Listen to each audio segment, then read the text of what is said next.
The more I look back on everything that led up to this movie and the fallout of this, really makes me think that just what a time it was to be like on social media when all of this was going down. It was wild. And I'm going to talk about that on top of this movie. So, either way, I had to sit through Black Adam again.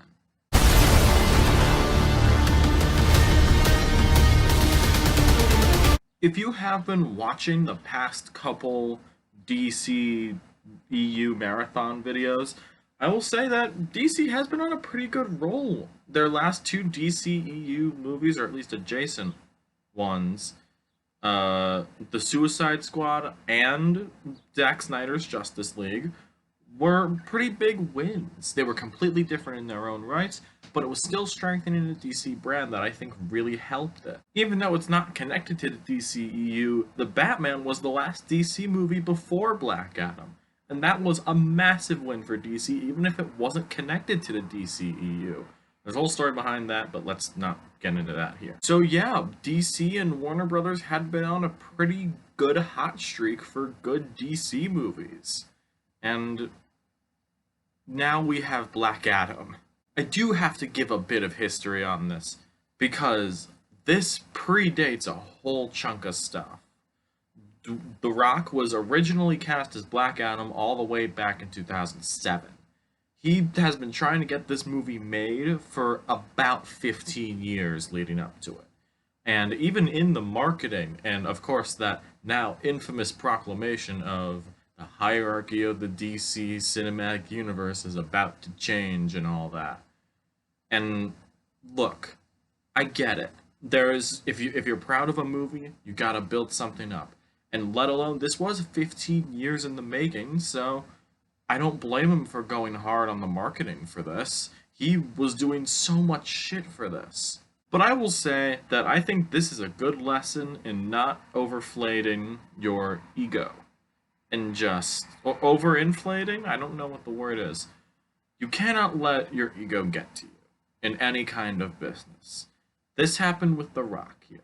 And honestly, in my opinion, I think The Rock destroyed the DCEU, and I will tell you why. I am not going to say a spoiler warning because this was the big thing coming out of this movie, on top of The Rock openly talking about it at the premiere and other interviews for this movie. This was featuring the return of Henry Cavill's Superman. They rode hard on this one, and he's not even in the actual movie. It's a post-credit scene that they shot a month before the movie came out. And it got delayed quite a bit, not only because of COVID, but Warner Brothers was shifting around their schedule a lot. So it was very likely that this wasn't even going to happen, and The Rock most likely strong-armed Warner Brothers into bringing Henry Cavill back before he had a contract signed, and most of all, before, because Warner Brothers had a plan laid out. And granted, we don't really know that, right? It's a new plan now, but we now, looking back on it, we knew they had some sort of a plan to try and like recover this, and The Rock ruined it. I also have to mention that this movie bombed. It wasn't on the level of something like the Suicide Squad or anything. But this movie bombed pretty big, at least in terms for its massive budget. Like, this had a $250 million budget. Admittedly, the effects are pretty good in this, but why is a Black Adam movie getting a $250 million budget?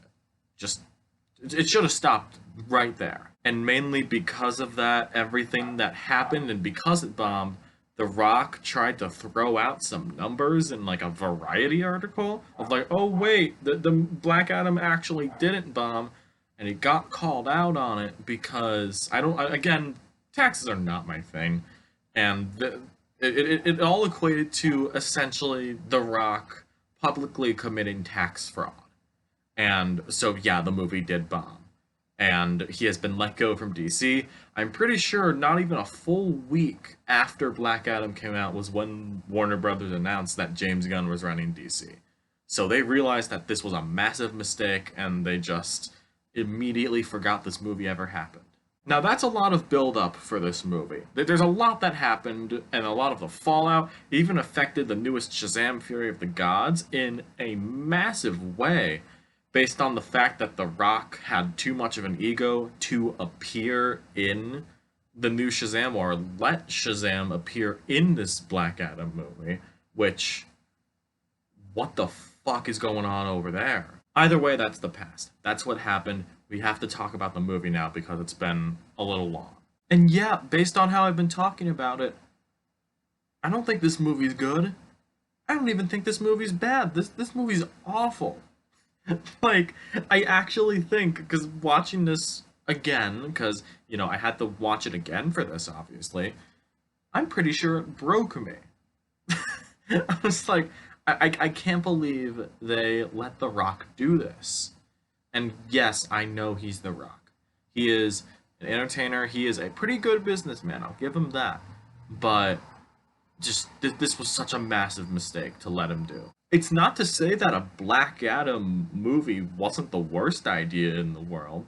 I like the character of Black Adam. I don't know much about the comics, but I know the general gist of his character, of just this ruler of a fictional Egyptian country called Kahndaq, and just being the ruler of that. He's a demigod or a god, and he has the same powers of Shazam because they got it from the same wizard that bestowed those powers.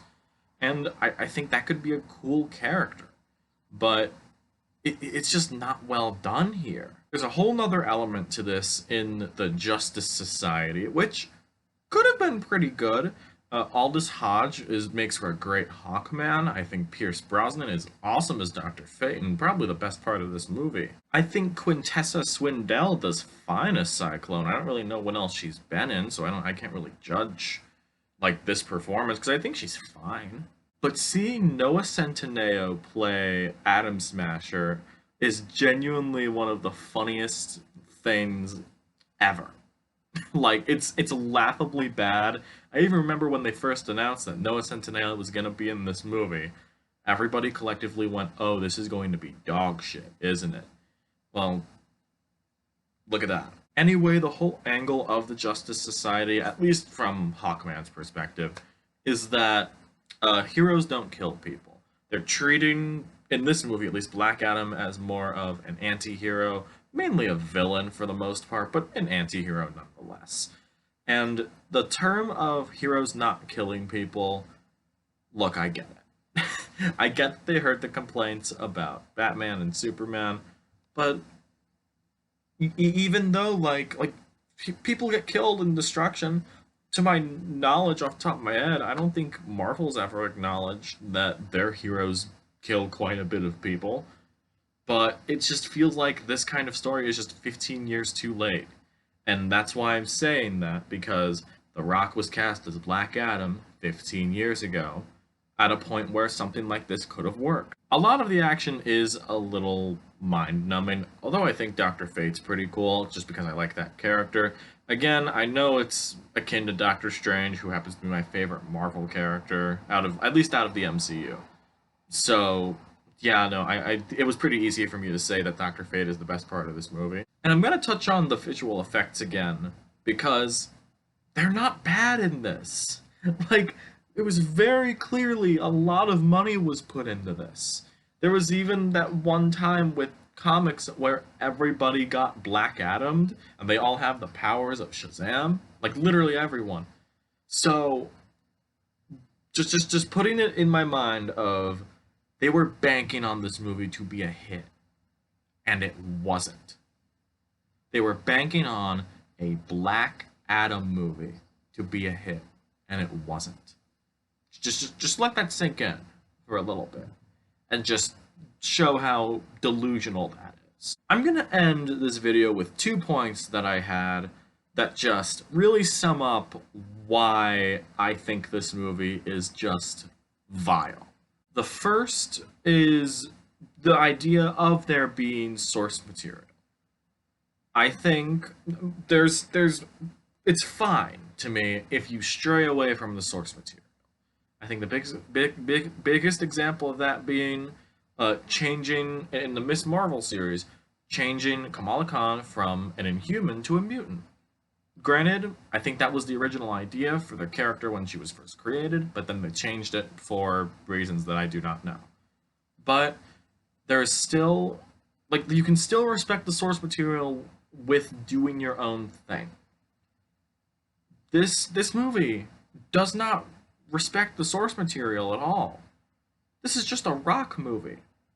Like the Rock's playing himself in this. And look, I know the Rock is trying to get his own movie. Like, you know how Arnold Schwarzenegger has the Terminator. The Rock wants his Terminator, but this isn't gonna be it. And he was really hoping this would be it. But you just have to have more respect for source material when you're adapting something like this, because like, this is the one thing you can't do for a comic book movie. You have to respect what came before it. The second point is, I can easily fix this movie. I really do think that you can keep the plot of the movie, because, you know, it's not the worst thing in the world. It's pretty bad, but it's not the worst thing in the world. But I can easily change this to make it a better movie, keep it interesting at least. Like, something that's not gonna get me bored out of my mind. Make it a Justice Society movie. Like, make Hawkman and Dr. Fate the leads of the movie. It's so easy. You can have everything else. Hell, you can have the Rock be like a main supporting role or the villain role at first. Because Black Adam, granted, he's a popular character among DC, but he's not the most well-known character. You can have that with it. You could still have The Rock play him. I don't know if his ego would let that happen, but you can still do that here. That's the point. This movie could have worked if you changed the perspective of it. And they didn't.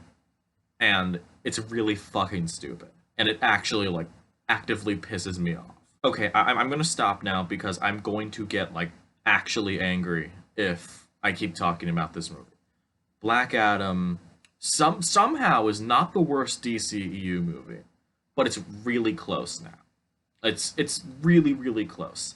Just, like, as I said in the last one about the Suicide Squad, that's how you make a comic book movie. And I think, because you move around a little bit with how you take liberties of what you adapt, but you also still have to pay respect to the source material.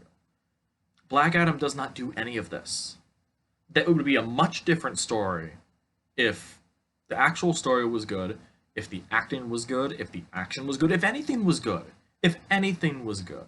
The only reason why I'm not giving it a 0 out of 10 is because Hawkman and Dr. Fate are pretty good in it.